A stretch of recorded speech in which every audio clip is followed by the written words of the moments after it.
수지교회 성도 여러분, 지난 한 주간 어떻게 보내셨습니까? 코로나19로 인해 지난주부터 주일날 성회로 모이지 못했습니다. 아니, 벌써 한 달이나 되었습니다. 예배를 사모하는 우리 성도들의 마음은 찢어지듯이 아픕니다. 하나님께서 속히 이 땅을 고쳐주실 것을 믿고 기도하며 조금만 더 인내하시고 견뎌내시기를 바랍니다. 오늘도 각 가정에서 영상을 통해 예배하는 우리 수지교회 모든 성도들과 가정 위에 하나님의 은혜와 축복이 충만하기를 원합니다. 오늘 저는 좀 이상한 이야기와 함께 말씀을 시작하고자 합니다. 그 이상한 이야기라고 하는 것은 바리새인들은 참 믿음이 좋은 사람들이었다고 하는 것입니다. 이렇게 말씀드리면 지금까지 바리새인들 믿음 좋다는 말을 처음 들어본다고 하실 것입니다. 왜냐하면 바리새인들은 예수님을 인정하지 않고 늘 트집이나 잡고 괴롭힌 사람들이라고 알고 있기 때문입니다. 그러다가 마지막에는 예수님을 십자가에까지 끌고 간 사람들인데 이 사람들이 믿음이 좋다고 말하는 것은 좀 이상하지 않습니까? 그러나 이 이야기는 제 말이 아니라 성경에 나온 그대로입니다. 오늘 본문 2절 말씀을 보십시오. 2절 말씀 함께 읽겠습니다. 사람들이 예수를 고발하려 하여 안식일에 그 사람을 고치시는가 주시하고 있거늘. 아멘. 여기에 나오는 사람들이라고 하는 것은 다름 아닌 바리새인들입니다. 2장 23절 이하를 보게 되면 바리새인들의 안식의 문제 때문에 예수님께 시비하는 그 장면이 나오는데 그 맥락의 기사가 3장에도 계속되고 있는 것입니다. 이제 2절을 이렇게 바꿔 다시 읽어보십시오. 바리새인들이 예수를 고발하려 하여 안식일에 그 사람을 고치시는가 주시하고 있거늘 이라고 됩니다.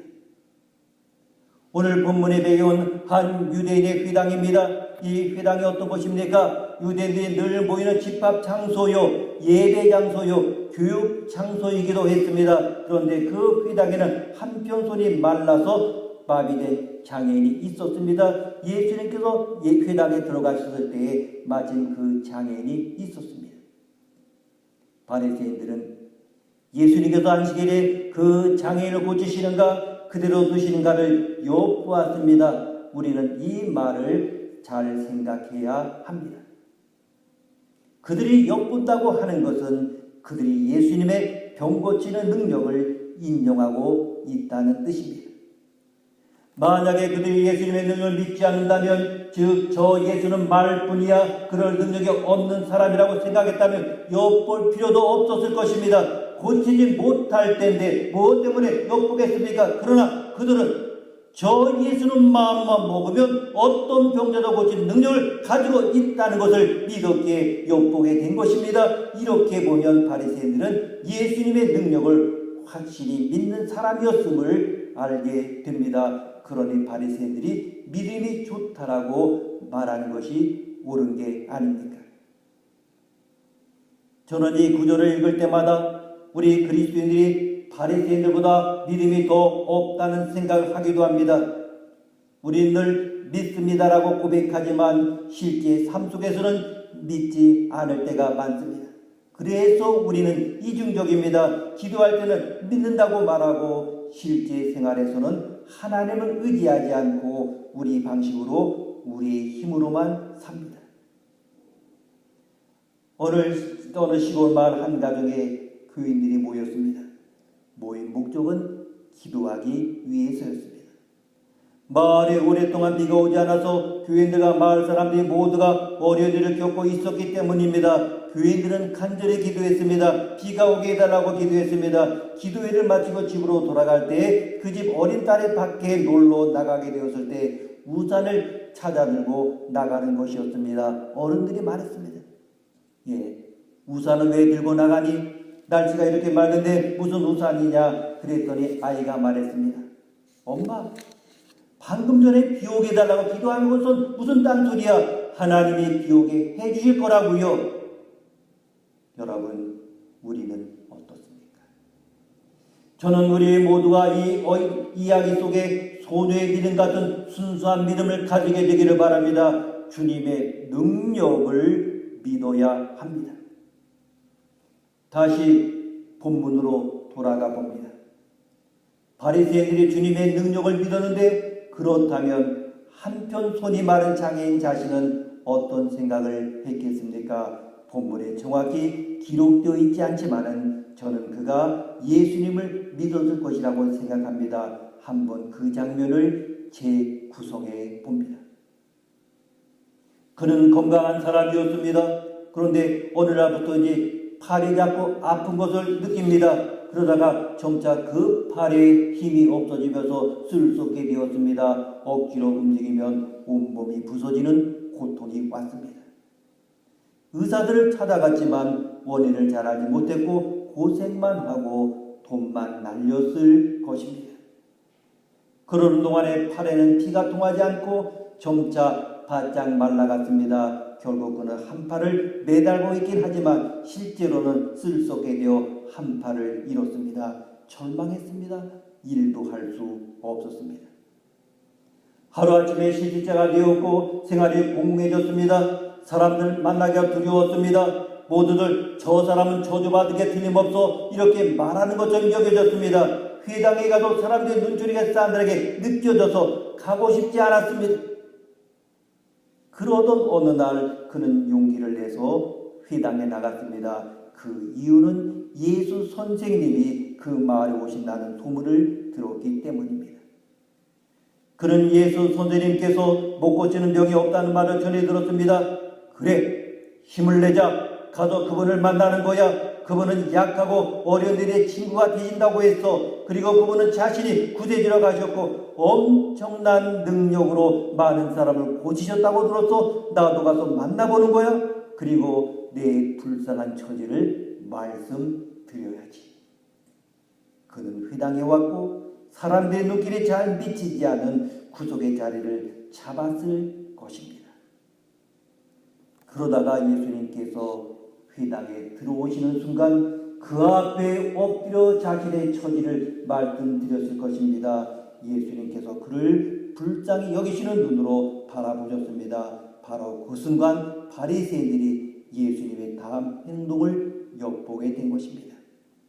과연 고칠 것인가 말 것인가? 이렇게 보면 본문의 장애인은 믿음의 사람이었습니다.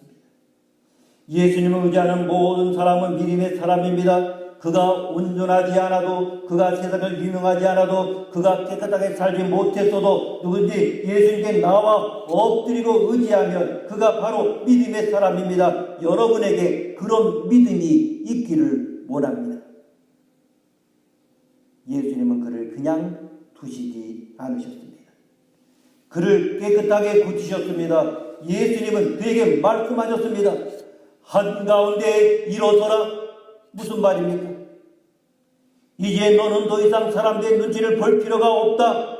온 세상의 주인 내가 너를 사랑한다. 내가 너를 더 이상 구속해 두지 않겠다. 가운데로 나아오라. 그리고 일어서라. 사람들의 시선 받는 것을 부끄러워하지 말라. 나는 내 치료자이다. 그리고 이어서 말씀하십니다. 내 손을 내밀라. 내가 정말 나를 믿는다면 손을 내밀어라. 지금까지 오랫동안 쓰지 못한 손이지만 나를 믿고 움직여 봐라. 그는 손을 내밀었고 온전히 회복되었습니다. 아멘. 여러분 믿음은 이처럼 위대한 결과를 가져옵니다. 그러나 믿음이 없으면 기능으로부터 아무것도 얻을 수 없습니다. 오직 믿음만이 하나님의 능력을 체험하는 길입니다. 이제 우리의 과제가 있습니다. 아, 이런 일이 있었구나라고 알기만 하는 것은 아무런 소용이 없습니다. 이제 우리 차례입니다. 만약 우리가 그 자리에 장인이었다면 어떻게 했겠습니까? 혹시 우리는 예수님께 아무런 기대도 하지 않고 회당 한 구석에 앉아 있었던 것은 아닙니까? 오늘 많은 교인들이 이런 모습으로 구석에 앉아있는 경우가 있습니다. 주님께서 자신의 문제를 해결해 줄 것을 믿지 않습니다. 교회는 나옵니다. 그러나 믿지 않습니다. 그래서 믿음이 있어 보이는 자의 믿음 없음의 현상이 나타납니다. 여러분 기억하십시오. 믿음이 없이는 하나님을 기쁘게 할 수 없다고 히브리서 11장 6절에서 말씀하셨습니다. 그리고 하나님을 기쁘시게 하는 것은 우리의 의무이기 때문에 우리가 하나님을 기쁘시게 하지 못한다면 그것은 죄입니다. 그러게 로마서 14장 23절은 말씀합니다. 믿음을 따라 하지 아니한 것은 다 죄니라. 아멘. 여러분, 믿음의 사람이 되기를 원합니다. 예수님께서 사랑받는 사람이 되고 싶으십니까? 그렇다면 철저히 예수님을 의지하는 믿음을 가지십시오. 왜 그래야 합니까? 그 이유는 예수님은 믿음의 사람들을 사랑하셨기 때문입니다. 잘 보십시오. 예수님은 가난한 사람도 좋아하셨습니다. 병든 사람도 좋아하셨습니다. 세리와 창기도 가까이 오게 하셨습니다. 세상 사람이 멀리하는 죄인들도 예수님 좋아하셨습니다. 심지어 내가 죄인을 부르러 왔다 말씀하기도 했습니다. 그러나 이처럼 예수님이 좋아하는 사람도 있었지만은 예수님 무섭게 책망한 사람들도 많았습니다. 예수님께 책망받은 사람들에게는 공통점이 있는데 하나같이 믿음이 없는 사람들이었습니다. 심지어 예수님의 제자들일지라도 믿지 않으면 꾸중하셨습니다. 마가복음 16장 14절에 보게 되면 그 후에 11제자가 음식 먹을 때에 예수께서 그들에게 나타나사 그들의 믿음 없는 것과 마음이 완악한 것을 꾸짖으시니 이는 자기가 살아난 것을 본 자들의 말을 믿지 아니한 일러라. 이렇게 말씀했습니다. 그런가 하면 예수님께 칭찬을 받는 사람들은 모두 다 믿음의 사람들이었습니다. 혈육진 여인에게 말씀했습니다. 딸아 안심하라. 내 믿음이 너를 구원하였다. 또 수로보니게 여인에게 말씀했습니다. 여자야 내 믿음이 그도다. 내 소원대로 되리라 하시니 그때로부터 그의 딸이 나으리라. 아멘. 가버나움에 백부장을 두고 말씀했습니다. 예수께서 들으시고 기이 여겨 다른 자들에게 이르시되 내가 진실로 너에게 이르노니 이스라엘 중 아무에게서도 이만한 믿음을 만나보지 못하였노라. 아멘. 이 모두가 믿음의 사람들에게 하신 칭찬이었습니다. 수직의 모든 교우들이 우리 주님을 철저히 믿고 의지하는 분들이 되시기를 원합니다. 그러나 여기서 우리는 그 다음 문제로 넘어가고자 합니다. 그렇다면 믿음만 있다면 다 되는 것인가 하는 것입니다. 한마디로 결론부터 말씀드린다면 믿음만으로 다 되는 것이 아니라고 하는 것입니다. 오늘 본문의 바리새인 한번 보십시오. 그들은 분명히 예수님 믿었습니다. 저 예수가 마음만 먹으면 돈 많은 사람을 고칠 것이다 이렇게 생각했습니다. 그러나 그 누구도 바리새인들을 예수를 믿는 그리스도이다 부르지 않습니다. 그들 예수를 믿었지만 예수님의 사람들이 아닙니다. 왜 그렇습니까? 그 이유는 그들에게 믿음과 함께 반드시 필요한 한 가지가 갖춰지지 않았기 때문입니다. 그들에게 결정적으로 부족한 한 가지가 무엇입니까? 그것은 사랑이었습니다. 그들은 믿음은 있었지만 사랑은 없었습니다. 그렇다면 믿음은 있고 사랑이 없을 때 어떤 결과가 오게 됩니까? 그 결과는 참담한 것입니다. 그 결과는 주님의 능력과 사랑이 우리들과 아무 상관이 없는 것으로 끝나고 만다고 하는 것입니다. 지금 그들의 태도 한번 보십시오. 그들은 예수님께서 손 마른 사람을 고칠 수 있음을 믿고 있지만 그 사람이 고침받는 것을 원하지 않았습니다. 오히려 병을 안 고치면 문제가 없지만은 병을 고치면 예수님을 그냥 두지 않으려고 엿보고 있습니다. 바리새인들은 그 불쌍한 장애인을 조금 더 염두에 두지 않습니다. 그 사람이 손 마른 채로 불쌍하게 살든 말든 관심이 없습니다. 그들에게 중요한 것은 오직 안식일 법뿐이었습니다. 그들은 안식일 날에는 아무 일도 하지 않아야 된다고 생각했습니다. 그러므로 병을 고치는 것도 그들이 볼 때는 중대한 죄였습니다. 그러므로 예수님이 그를 고치는 것을 적대시했습니다. 그들은 한 형제의 인생에 하나님의 은총이 임한 것 따위는 관심이 없었습니다. 그들은 자신의 법과 규례를 사람보다 더 중요하게 생각했습니다. 그러나 이것은 너무나도 잘못된 것입니다. 그들은 예수님을 믿었다고 하면 그 믿음으로 예수님께 부탁했어야 옳습니다. 예수님, 저 사람을 고쳐주십시오. 그를 불쌍히 여기겠습니다마는 정말 우리 힘으로 도울 방법이 없습니다. 제발 저 형제를 고쳐주십시오. 우리는 주님을 믿습니다. 이렇게 말했어야 옳을 것입니다. 그러나 그들은 그렇게 하지 못했습니다. 그들은 사람을 위한 법을 운영하지 않고 법을 위해 사람을 희생시키는 사람들이었습니다. 이것은 믿음 있는 사람들의 사랑 없음이란 가슴 아픈 현실이었습니다. 아무리 예수님의 능력이 있어도 아무리 이것을 자신들이 믿어도 사랑이 없으면 아무런 결과도 얻지 못합니다. 그런데 여기 더 무서운 결과가 있습니다. 그것은 예수님의 능력을 가로막는 이들의 태도는 손 많은 사람만 비참하게 만드는 것이 아니라 자신들도 비참하게 만들고 있다는 것입니다. 그들은 예수님의 능력을 믿었습니다. 그러나 그 능력이 자신들의 인생에 임하는 것을 원하지 않았습니다.